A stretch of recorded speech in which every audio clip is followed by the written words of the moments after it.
Hello po, get ready with me.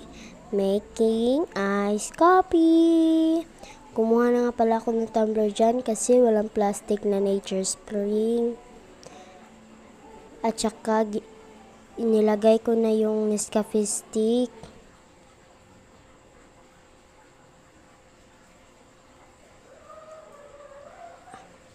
Pagkatapos nilagay ko yung Nescafe stick, nilagyan ko din ng sugar.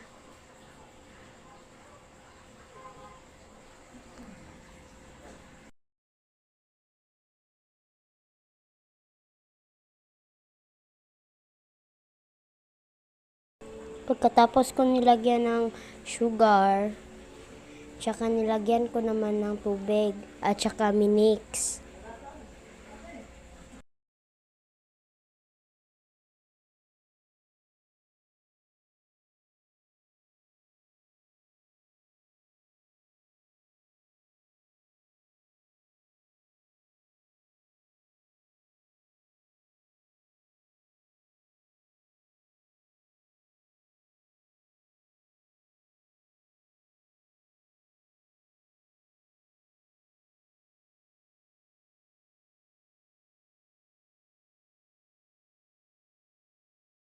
Tsaka nilagay ko na sa tasa o baso.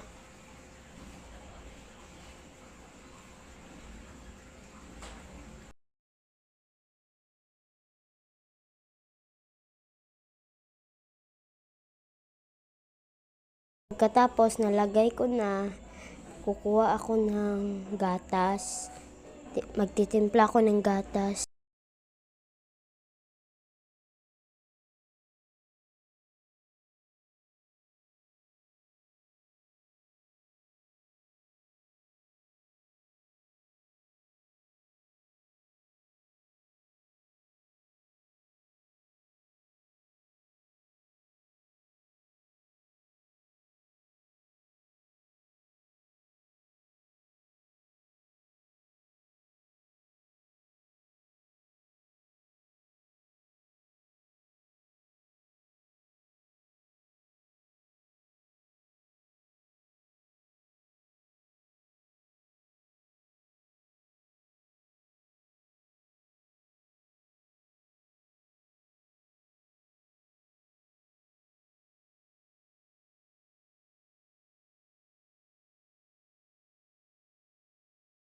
Pagkatapos kong magtimpla, kumuha na pala ako ng ice. At saka nilagay ko na sa tasa.